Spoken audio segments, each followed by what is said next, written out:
Oke, assalamualaikum warahmatullahi wabarakatuh.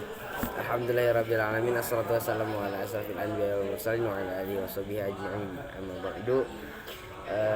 Marilah kita panjatkan puji syukur kita kepada Allah Subhanahu wa taala yang telah melimpahkan rahmat dan karunia-Nya kepada kita, yang mana kita diberi kesehatan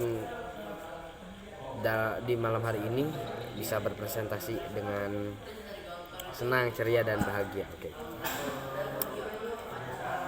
Yang terhormat selaku pengasuh pondok Istana Pendidikan Supercamp Laroibah Hanifida, yaitu Abi Hanif dan Umi Hida, semoga dilimpahkan rezeki dan rahmat oleh Allah Subhanahu wa taala dan diberkahkan segala-galanya. Amin amin amin ya rabbal alamin. Yang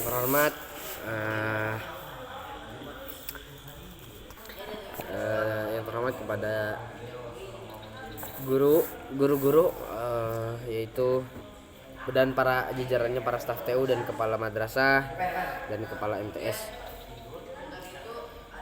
Dan yang terhormat dan yang saya sayangi, saya cintai kedua orang tua saya di rumah, semoga dilimpahkan rezeki oleh Allah dan diberkahkan dan dihalalkan dan halalan thayyiban apa yang telah dinafkahi kepada kita dan menjadi barokah.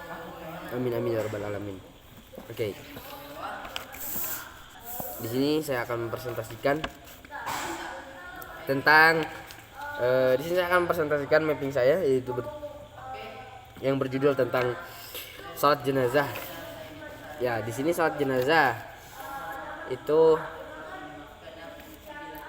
saya akan presentasikannya, yaitu salah satunya salat jenazah itu syarat salat jenazah itu, syaratnya itu yaitu seperti salat biasa lainnya, yaitu dengan kita harus menutup aurat, yaitu salah satunya itu harus bersuci, karena kita akan melaksanakan salat itu adalah bentuk kita beribadah kepada Allah, dan kita harus, ketika kita menghadap kepada Allah, kita harus bersuci, sama saja suci dari hadas kecil maupun hadas besar. Dan sudah, yaitu si mayitnya itu sudah dimandikan.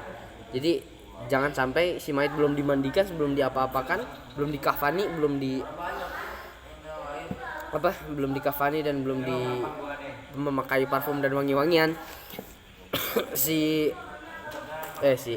kita ini belum boleh dan tidak boleh menyolatkan si jenazah ini.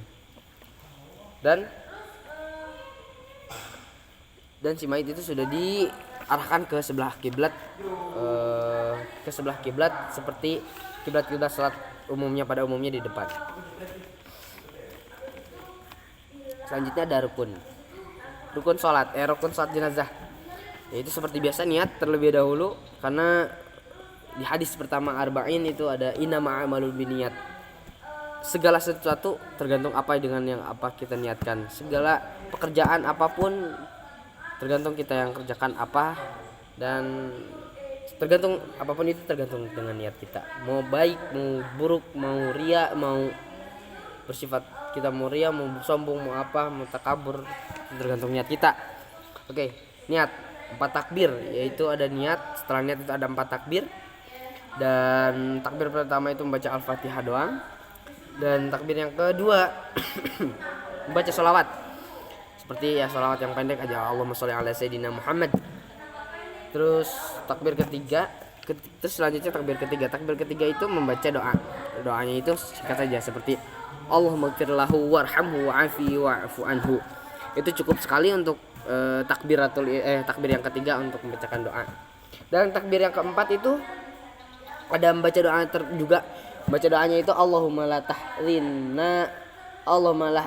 najrohu wa la taftinna ba'dahu waghfir lana walahu. Seperti itu.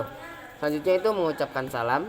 Setelah selesai mengucapkan salam seperti biasa, mengucapkan salam dan mengucapkan salam ke kanan dan ke kiri. Wassalamualaikum warahmatullahi wabarakatuh. Dan semoga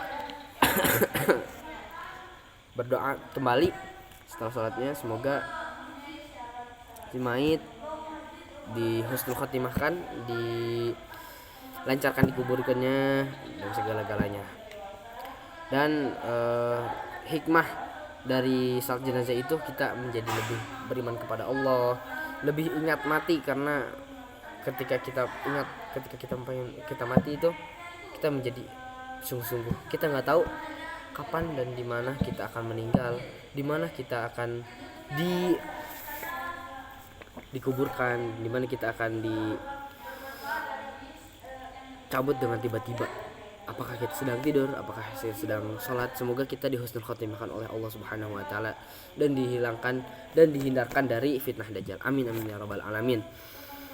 Mungkin cukup sekian presentasi dari saya. Mohon maaf bila banyak kesalahan dan kurang jelas untuk saya mempresentasikan kurang jelas atau masih banyak, mungkin mohon dimaafkan karena saya juga masih belajar. Cukup sekian. Ihdinas siratal mustaqim. Wassalamualaikum warahmatullahi wabarakatuh.